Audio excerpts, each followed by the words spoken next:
Latest news in Chaibasa. Latest news in Chaibasa में आपका हार्दिक अभिनंदन है, स्वागत है। वर्तमान हम लोग चाईबासा गुरुद्वारा में हैं और यहाँ लंगर का आयोजन किया जा रहा है। लंगर का आयोजन क्यों किया जा रहा है, आइए हम लोग मिलते हैं, गुरुद्वारा चलते हैं और चलिए दरबार हॉल चलते हैं और दर्शन कराते हैं। आप लोग भी अरदास कीजिए, विनती कीजिए, वाहेगुरु की कृपा सब पर बनी रहे।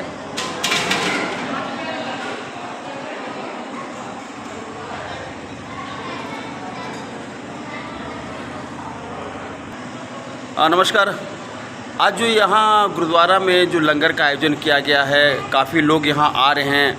क्या है आज का, क्या दिन है, क्या मौका है आज ऐसा? आज सिखों के 8वें गुरु श्री हरकिशन जी का प्रकाश उत्सव है।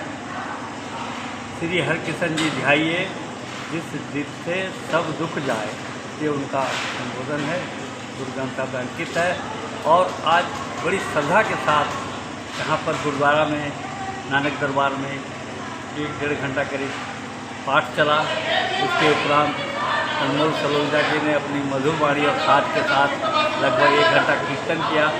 उसके उपरांत अरदास हुई और अरदास में यही समूह साथ संगत और नगरवासियों की सेहत अच्छी रहे, सुख शांति रहे, अमन रहे, देश में चैन रहे, इसी की अरदास की जाती है।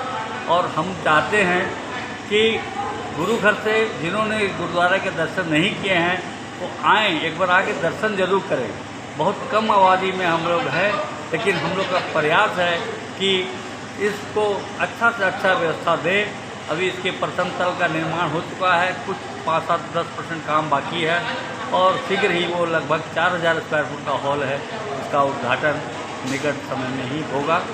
और पिछले ही दिनों मालूम है यहाँ रूंटा जी के सहयोग से गुरु ग्रंथी के रहने का घर और साथ में एक गेस्ट रूम, रात बरात कोई आ जाए गुरुद्वारा में, उम्मीद रखे कि रात को हमें आश्रय मिल जाएगा, तो डबल बेड का बढ़िया फर्निश किया हुआ रूम तैयार है। कभी ऐसी असुविधा हो, रात में कोई आ जाए, रहने की व्यवस्था है, निःशुल्क है। श्रद्धा बनाए रखिए और गुरुद्वारा से प्रेम रखिए। वाहेगुरु की कृपा आप सभी पर बने रहेगी। और विशेष करके हमारे पत्रकार बंधुओं का जो हमेशा हमारे पर्वों को, त्योहारों को माने प्रमुखता से अपने चैनलों में, अपने अखबारों में स्थान देते हैं। अच्छा, एक सवाल है कि यहाँ पर में जो आज हम 8वें गुरु को याद करते हुए उनकी जयंती मना रहे हैं, तो थोड़ा सा हम चाहेंगे कि उनके इतिहास का थोड़ा सा चर्चा किया जाए। हम लोग के श्री हरिकृष्ण जी जो हैं वो हमारे 8वें गुरु हैं। अच्छा। और उनका शुरू से ही ईश्वर के प्रति प्रेम था। हम लोग वाहेगुरु की आराधना करते हैं और गुरु ग्रंथ साहब में 1430 पृष्ठ है, जिसको हम अंग कहते हैं, और उसमें हर गुरुओं की वाणी है, हर संतों की वाणी है। ये साझा समझ लीजिए कि लेटेस्ट आजकल जो साइंस का युग है, उस युग का ये ग्रंथ साहब है। और ज़्यादा नहीं, हम लोग को गुरु ग्रंथ साहब जी का प्रकाश उत्सव अभी कुछ ही दिन बाद 4 सितंबर को मनाया जाएगा। और इसी गुरु ग्रंथ साहब को हम लोग आसरा लेके चलते हैं। हम लोग देहधारी गुरु को नहीं मानते हैं। सिखों में यही है कि हमारा जो गुरु है, प्रगट गुरा की देह, हम लोग बोलते हैं गुरु ग्रंथ जी मान्यो प्रगट गुरा की देह, ये गुरु की देह। और इनका जो सुखासन रूम है, हम लोग इस गुरु ग्रंथ साहब को किताब की तरह नहीं रखते हैं। ये सुबह में प्रकाश करने के लिए इनको उनके सुखासन रूम से लाया जाता है, उसका पाठ किया जाता है, फिर इसका प्रकाश होता है। प्रकाश मीन्स गुरु ग्रंथ साहब को ओपन किया जाता है और रात को, शाम को फिर पाठ करके संतोष के इसको फिर उनके आश्रम यानी सुखासन रूम में इनको आश्रम सुलाया जाता है जैसे। और उसमें 24 आवर पंखा और गर्मी के दिनों में एसी चलता है। जैसे हम अपने लिए सब यूज़ करते हैं पंखा, एसी, वैसे ही उस सुखासन रूम को सुसज्जित किया गया है। और वहाँ 5 गुरु ग्रंथ साहब रखे हुए हैं। किसी के घर में अखंड पाठ होता है तो वहीं से ही गुरु ग्रंथ साहब जाता है। धन्यवाद।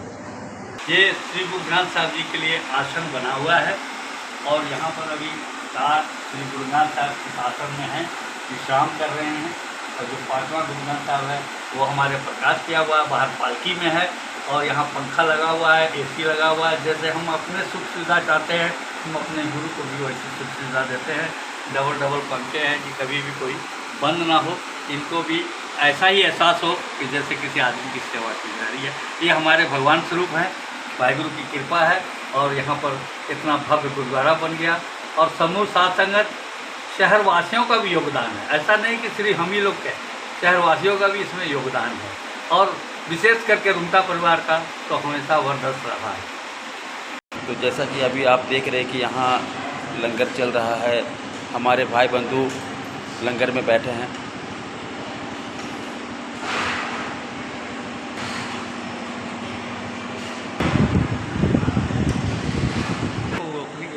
हाँ बोलिए।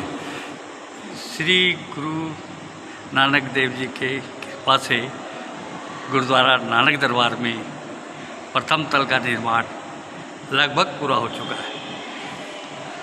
अभी जो वर्तमान में ये तैयार लगभग हो चुका है, इसको आप लोग किस तरह के इस्तेमाल में ले रहे हैं अभी? ये अभी कुछ नहीं इस्तेमाल हो रहा है क्योंकि अभी इसमें कुछ काम बाकी है 5-10%, और तब विधिवत उद्घाटन करके फिर इसको हम समाज को सौंपेंगे।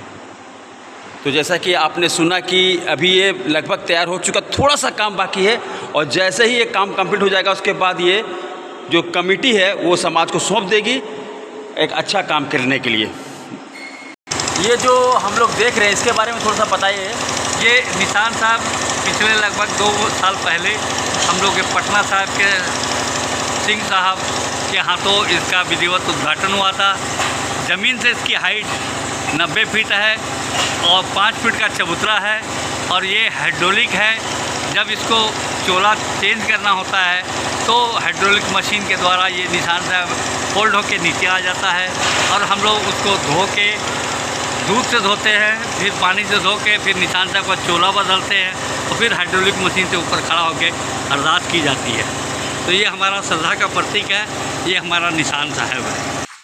तो जैसा कि आपने अभी देखा यहाँ नानक दरबार, तो बहुत ही मनमोहक है ये नानक दरबार शहर चाईबासा के, और यहाँ पर जो हर तरह की व्यवस्था दी जाती है और पूरी दुनिया जानती है कि सिख समाज के लिए हमेशा तत्पर रहती है हर मामले में, हर तरह के सहयोग में। तो ये नानक दरबार हमारा शहर चाईबासा का नाज आपने देखा, इसके लिए बहुत बहुत धन्यवाद। जय हिंद, जय भारत।